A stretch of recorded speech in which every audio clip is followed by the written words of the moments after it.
আসসালামু আলাইকুম সবাইকে। আজকে খুবই ইম্পর্টেন্ট একটা কথা বলবো। যারা নতুন আপুরা কাজ করছেন তাদের জন্য অনেক উপকার হবে। তো কথা বলতে বলতে আজকে আমি ট্রেনে করে চলে যাচ্ছি আমার বাবার বাসায়। সেই দৃশ্যটাও আপনাদের সাথে একটু শেয়ার করে দিলাম। আশা করি পুরো ভিডিওটার সাথে থাকবেন, নতুন আপু ভাইয়ারা অনেক উপকৃত হবেন। এখন ইদানিং যে সমস্যাটার সম্মুখীন অনেকেই হতে পারেন সেটা হচ্ছে অটোমেটিক আপনার শখের পেজটা ভ্যানিশ হয়ে যেতে পারে। এখন আপডেটের কারণে এখন নানা রকমের জটিলতা তৈরি হয়ে গেছে। বিশেষ করে নতুন যারা পেজ ওনার আছেন তাদের এই সমস্যাটা, এই রিস্কটা বেশি আছে। এটার কারণ মূলত হচ্ছে আপনি বেশি বেশি যখন কাউকে কমেন্ট দিবেন বা আপনার ভিডিওতে আসা কমেন্টে রিপ্লাই করতে যাবেন অনেক বেশি, তখন বারবার কিন্তু আপনাকে ব্লক করে দিতে পারে ফেসবুক থেকে। এটা করা যাবে না, খুব সাবধানে আপনাকে কমেন্টের রিপ্লাইগুলো করতে হবে। কারণ বারবার ব্লক যখন আপনি খাবেন আপনার পেজটা, তখন রিস্কের মধ্যে চলে যেতে পারে।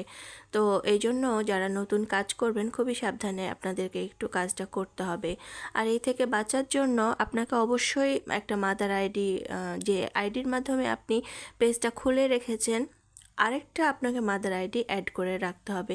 হতেও পারে যে আপনি আপনার এই আইডি থেকে পেজে যেতে পারছেন না, আপনার আইডিটাই ভ্যানিশ হয়ে গেল, তখন আরেকটা যে সাপোর্ট মাদার আইডি আপনি করে রেখেছেন সেই আইডির মাধ্যমে কিন্তু আপনি আপনার পেজে অনায়াসেই প্রবেশ করতে পারবেন। শুরুতেই আমি বলে দিয়েছি যে আজকে আমি বাবার বাড়ি এসেছি, আর বাসায় আসার পরে আমার মা একটার পর একটা আমাকে নাস্তা দিতেই আছে আর আমিও আরামে বসে বসে খেতেই আছি। তো আবার এই যে এখানে রসমালাই খাচ্ছি, রসমালাইটা কার কার পছন্দ অবশ্যই আমাকে কমেন্টে জানাতে ভুলবেন না। আর যারা এখন পর্যন্ত মাদার আইডি একটা অ্যাড করে রেখেছেন তাদেরকে বলবো অবশ্যই আপনার পেজের মাদার আইডি দুটো অ্যাড করে রাখবেন। শখের পেজটাকে অনেক দিন পর্যন্ত ধরে রাখতে চাইলে ফেসবুকের কমিউনিটি গাইডলাইনের বাইরে এমন কোনো কাজ আমাদের কখনোই করা যাবে না যেটার মাধ্যমে ফেসবুক বুঝতে পারে যে আমি ইনঅ্যাক্টিভ পারসন বা আমি অযোগ্য পারসন।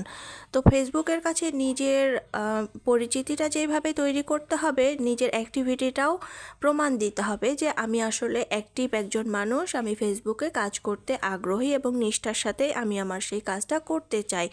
এই জন্য যত নিয়মকানুন আছে সবই কিন্তু আপনাকে মেনে চলতে হবে। ফেসবুক অনেক রকমের নিয়মকানুন এখন ধরিয়ে দিয়েছে।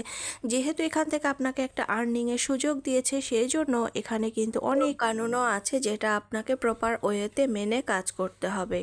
এমন কোনো কাজ ফেসবুককে দেখানো যাবে না বা করা যাবে না যেটার কারণে ফেসবুক আমাদের শখের পেজটাকেই ভ্যানিশ করে দিতে পারে। আশা করছি সবাইকে আমি ভালোভাবে বোঝাতে পেরেছি। যদি ভালো লাগে থাকে আমার ভিডিওটা অবশ্যই লাইক কমেন্ট শেয়ার করে পাশে থাকবেন।